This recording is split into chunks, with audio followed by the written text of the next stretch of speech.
എല്ലാവർക്കും ചാനലിലേക്ക് സ്വാഗതം. ഇന്ന് വളരെ ടേസ്റ്റി ആയിട്ടുള്ള ഗാർലിക് സ്പെഗറ്റിയുടെ റെസിപ്പിയാണ് കാണിക്കുന്നത്. വളരെ കുറച്ച് ഇൻഗ്രീഡിയൻസ് കൊണ്ട് വളരെ പെട്ടെന്ന് തയ്യാറാക്കാൻ പറ്റുന്ന ഒരു പാസ്തയാണിത്. നല്ല ടേസ്റ്റുമാണ് ഇത് കഴിക്കാനായിട്ട്. കുട്ടികൾക്കൊക്കെ വളരെ ഇഷ്ടപ്പെടുന്ന ഗാർലിക് സ്പെഗറ്റി എങ്ങനെയാണ് തയ്യാറാക്കുന്നത് നോക്കാം. സ്പെഗറ്റി ആദ്യം വേവിച്ചെടുക്കുന്നതിന് വേണ്ടി ഞാനൊരു പാത്രത്തിൽ വെള്ളം വെച്ചിട്ടുണ്ട്. വെള്ളം നന്നായി ചൂടായിട്ടുണ്ട്. ഇതിലേക്ക് 1 ടേബിൾ സ്പൂൺ ഓയിൽ ചേർത്ത് കൊടുക്കാം. ഞാനിവിടെ എടുത്തിരിക്കുന്നത് ഒലിവ് ഓയിലാണ്. ഒലിവ് ഓയിലിന് പകരമായിട്ട് വെജിറ്റബിൾ ഓയിൽ ചേർക്കാവുന്നതാണ്. ഇനി ഇതിലേക്ക് 1 ടീസ്പൂൺ ഉപ്പിട്ട് കൊടുക്കാം. വെള്ളം നന്നായി തിളച്ച് വരുമ്പോൾ ഇതിലേക്ക് നമ്മൾ എടുത്തു വെച്ചിരിക്കുന്ന സ്പെഗറ്റി ചേർത്ത് കൊടുക്കാം. സ്പെഗറ്റി വെള്ളത്തിലേക്ക് ഇട്ട് കഴിയുമ്പോൾ വളരെ പെട്ടെന്ന് തന്നെ ഇത് സോഫ്റ്റായി ഈ പാത്രത്തിനുള്ളിലേക്ക് ഇത് ഫിറ്റാവും. അപ്പോൾ നമ്മളിത് ഫിറ്റായില്ലെന്ന് വെച്ചിട്ട് ഇത് പൊട്ടിച്ചിടുകയോ അങ്ങനെയൊന്നും ചെയ്യേണ്ട ആവശ്യമില്ല. ഇനി ഇത് മീഡിയം ഫ്ലെയിമിൽ വെച്ചിട്ട് ഒന്ന് കുക്ക് ചെയ്തെടുക്കാം. ഒരു 10 മുതൽ 15 മിനിറ്റ് വരെ വേണ്ടി വരും. ആ സമയം കൊണ്ട് ഗാർലിക് ഒന്ന് വഴറ്റിയെടുക്കാം. അതിനുവേണ്ടി ഞാനൊരു പാൻ വെച്ചിട്ടുണ്ട്. ഇതിലേക്ക് 3 ടേബിൾ സ്പൂൺ ഒലിവ് ഓയിൽ ചേർത്ത് കൊടുക്കാം. അപ്പോൾ 3 മുതൽ 4 ടേബിൾ സ്പൂൺ വരെ ചേർത്ത് കൊടുക്കാവുന്നതാണ്. ഞാനിവിടെ 3 ടേബിൾ സ്പൂൺ ഒലിവ് ഓയിലാണ് എടുത്തിരിക്കുന്നത്. 12 അല്ലി വെളുത്തുള്ളി വട്ടത്തിൽ ഇതുപോലെ ചെറുതായിട്ട് കട്ട് ചെയ്ത് വെച്ചിട്ടുണ്ട്. അത് ഇതിലേക്ക് ചേർത്ത് കൊടുക്കാം. വെളുത്തുള്ളി വഴറ്റിയെടുക്കുന്നത് സിമ്മിലിട്ടിട്ട് വേണം. വളരെ സ്ലോ ആയിട്ടാണ് ഇത് കുക്ക് ചെയ്യേണ്ടത്. എന്നാൽ മാത്രമേ ഈ വെളുത്തുള്ളിയുടെ ഫ്ലേവർ ഒലിവ് ഓയിലിലേക്ക് ഇറങ്ങത്തുള്ളൂ.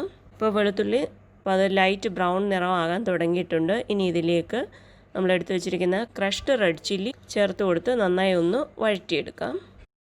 ഈ സമയം കൊണ്ട് പാസ്ത വെന്ത് വന്നിട്ടുണ്ട്.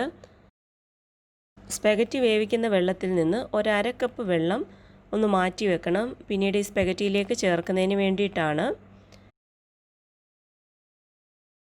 ഈ സ്പെഗറ്റി വെന്തോ എന്നറിയാനായിട്ട് നമ്മൾ ഒരു പീസ് എടുത്തൊന്ന് കട്ട് ചെയ്ത് നോക്കുമ്പോൾ അത് ബ്രേക്ക് ആയി പോകുന്നുണ്ടെങ്കിൽ അത് വെന്തിട്ടുണ്ട്. ഇത് ഓവർ കുക്ക് ചെയ്യേണ്ട ആവശ്യമില്ല. ഇനി ഇത് ഒന്ന് അരിച്ചെടുക്കാം. അപ്പോൾ ഞാനിപ്പോൾ ഇത് ഡ്രെയിൻ ചെയ്തെടുത്തിട്ടുണ്ട്. ഇനി ഇത് നമ്മൾ ഗാർലിക് വഴറ്റിക്കൊണ്ടിരിക്കുന്ന പാനിലേക്ക് ചേർത്ത് കൊടുത്ത് നന്നായി ഒന്ന് മിക്സ് ചെയ്തെടുക്കാം.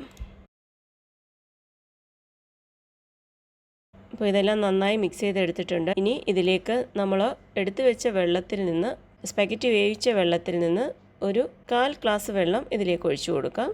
അതിൻ്റെ കൂടെ മോസറല്ല ചീസ് ചേർത്ത് കൊടുക്കാം. ഗാർലിക് സ്പെഗറ്റിയിൽ സാധാരണയായിട്ട് ഹാർഡ് ചീസാണ് ഉപയോഗിക്കുന്നത്. ഞാനിവിടെ ഹാർഡ് ചീസിന് പകരം മോസറല്ല ചീസാണ് ഉപയോഗിച്ചിരിക്കുന്നത്. പാസ്ലി ലീവ്സ് അരിഞ്ഞെടുത്തത് ഇതിലേക്ക് ചേർത്ത് കൊടുക്കാം. ഇനി ഇതെല്ലാം കൂടി നന്നായി ഒന്ന് മിക്സ് ചെയ്തെടുക്കാം. ഈ സമയത്ത് നമുക്ക് ഉപ്പ് വേണം എന്നുണ്ടെങ്കിൽ ചേർത്ത് കൊടുക്കാവുന്നതാണ്.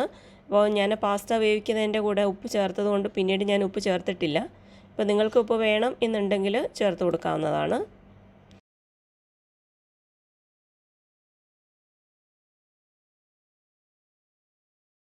അപ്പോൾ ഇതെല്ലാം നന്നായി മിക്സ് ചെയ്തെടുത്തിട്ടുണ്ട്. ഇനി ഇതിലേക്ക് ഫ്രഷായിട്ട് ക്രഷ് ചെയ്തെടുത്ത പെപ്പർ ഇതിലേക്ക് ചേർത്ത് കൊടുക്കാം.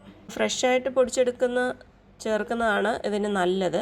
എന്നാൽ മാത്രമേ അതിൻ്റെ ഒരു ഫ്ലേവർ ഇതിലേക്ക് പാസ്തയിലേക്ക് കിട്ടത്തുള്ളൂ. അപ്പോൾ എല്ലാം കൂടി നന്നായി മിക്സ് ചെയ്തെടുത്തിട്ടുണ്ട്. ഗാർലിക് സ്പെഗറ്റി റെഡി ആയിട്ടുണ്ട്.